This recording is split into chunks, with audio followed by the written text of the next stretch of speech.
guys, I'm Erin and I am the creator of the Homeschool Adventures Planner. I wanted to share with you guys today a little bit of planning in my new Homeschool Adventures Planner that I'll be using for 2021 through 2022. I think I'm going to actually turn this into a little bit of a series just showing you guys how I use each of the sections in my planner, just to give you some ideas of how you can use yours. So this is going to be my planner for this year. This is the one that I chose to use.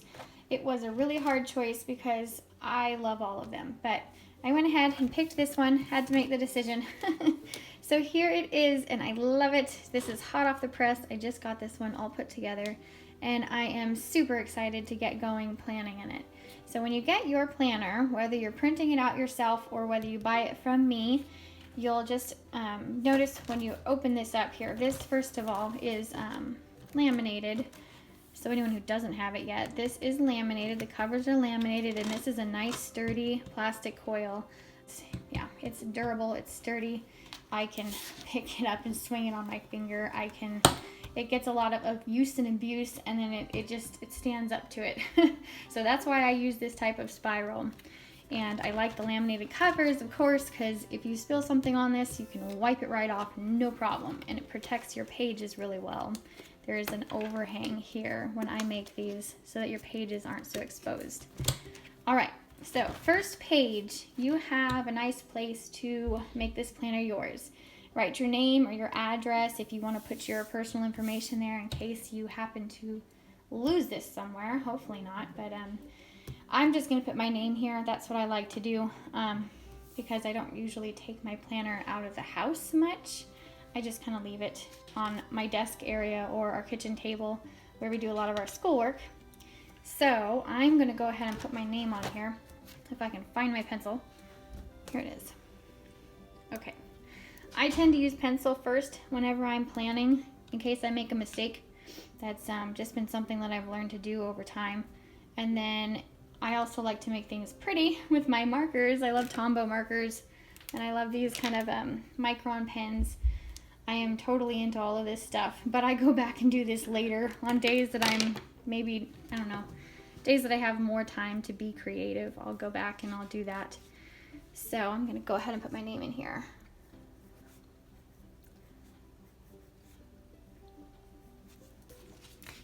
All right, now on the next page, you have your 2021-2022 year at a glance. And what I like to do on this page is to just take a highlighter or one of my Tombow pens, and well, not just one, but I'll use a different color to mark off important dates. So I'll mark, I haven't picked my colors yet that I want to go with this, so I'm going to start with just my pencil. And I'm going to underline the days that we are starting school and ending school this year.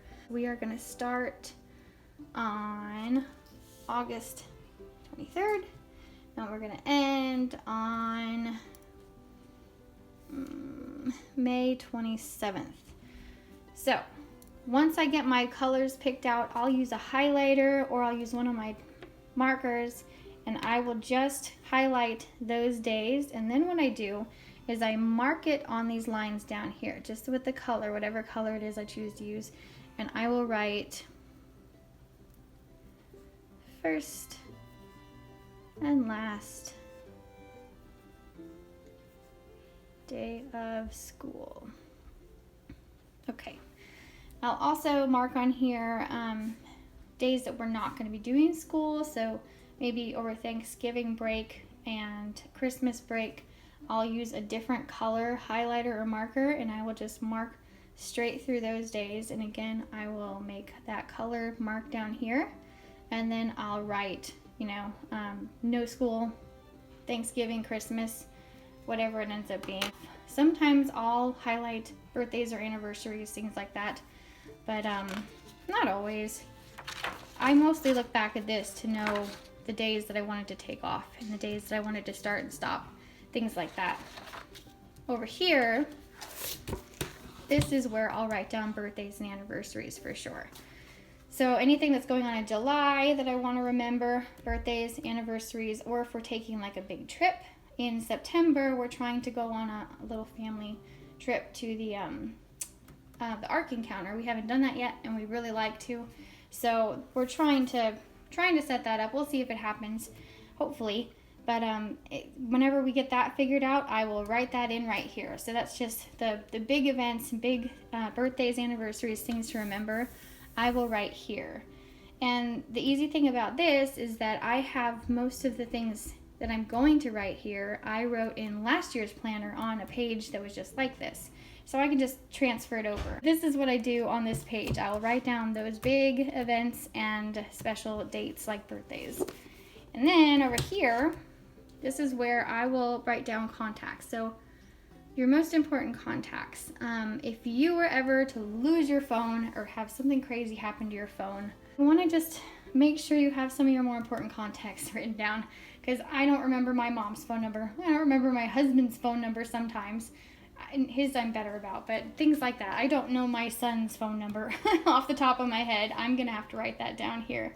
Also, if you have a phone number like for maybe for someone who does testing, if you do testing in your state, maybe you want to write that down here, or doctor's office or something like that. Maybe something that you don't want to lose in your phone because it's not a number you're going to call very often, but it's something that you want to have.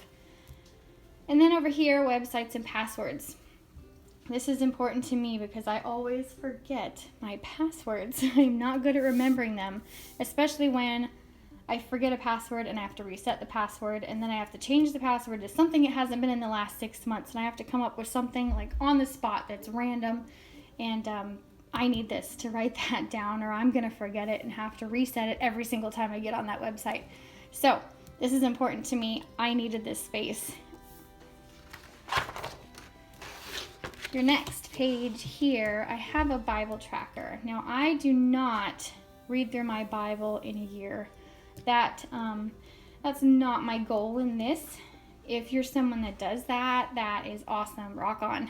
Keep it up.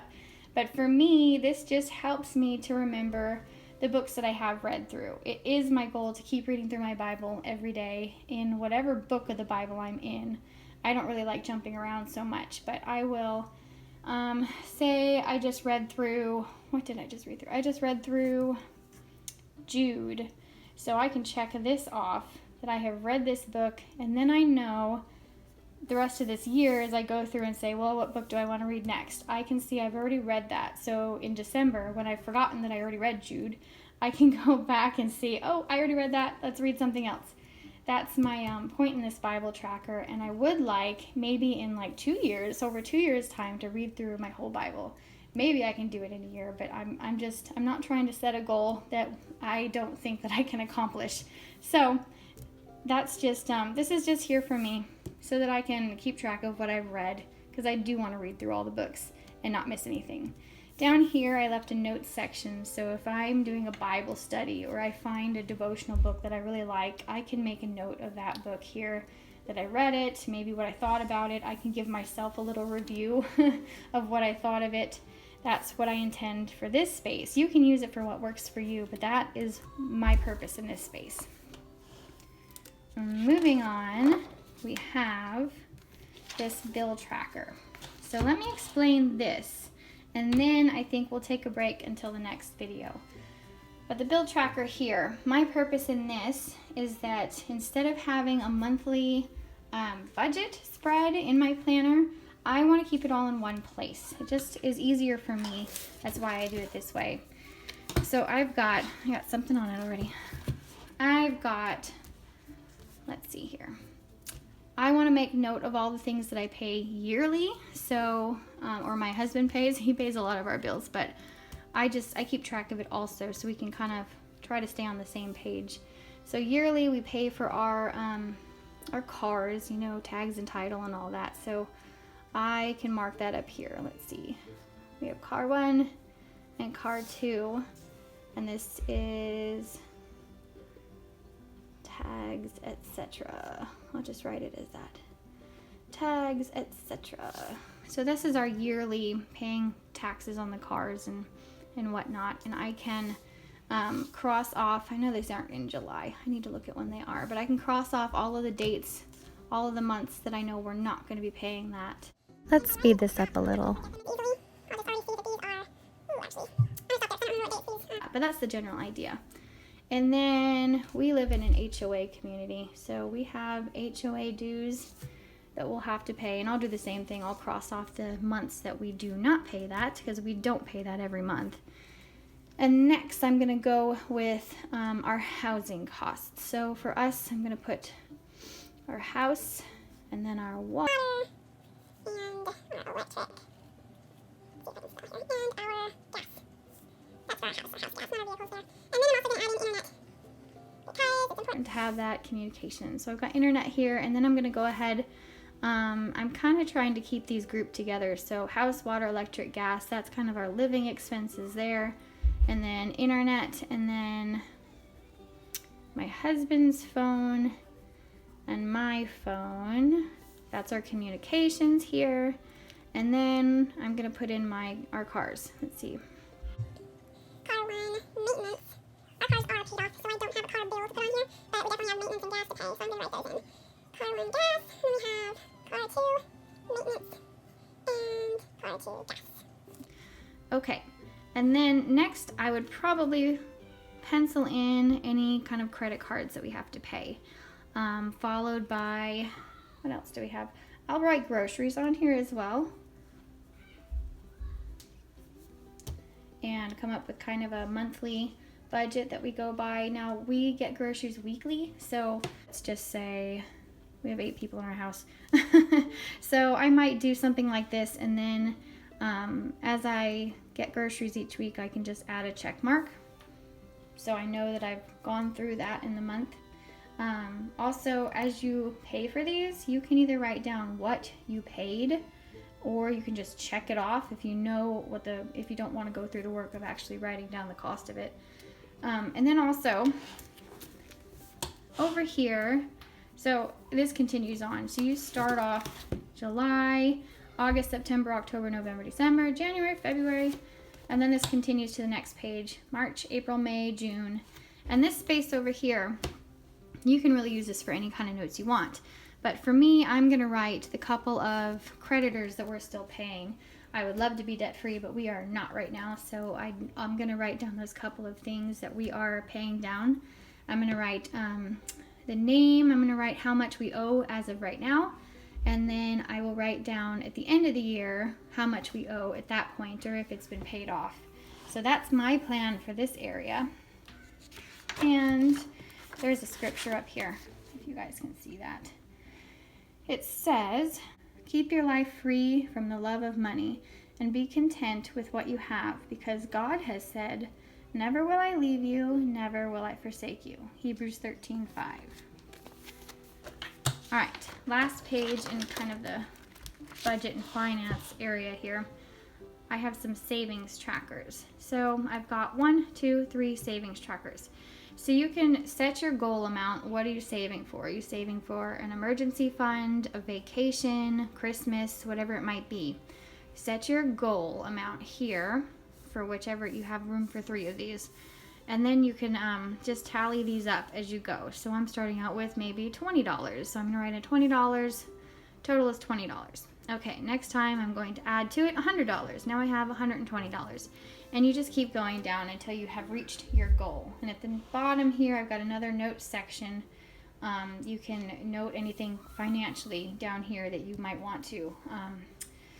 Maybe you took a loan from a friend. Maybe you give to your church and you want to make note of that. I do have a giving in the other, let me just show you real quick. In the other planner, I believe, make sure I'm not, let's see. Yeah, in the other planner here, this one has the same layout for the expenses and tracking your different bills and expenses here, but this one, instead of a notes section, it's got a giving log. So you can write the amount and who you gave that money to, so your church or whatever kind of ministry or something, whatever it is that you're giving money to, you can write it there. And then this one also has savings trackers. They're just in a different layout a little bit, and it also has the notes down here. So while I'm at it, let me show you the difference in this planner. You still have a place to write your name, and then you have your year at a glance, and you also have your important dates and your contacts, websites, and passwords.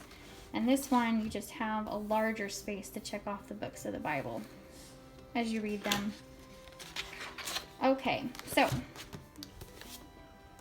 that is where we're going to stop for today. In the next video, I will go ahead and show you guys the rest of the housekeeping portion. Thanks for watching, guys.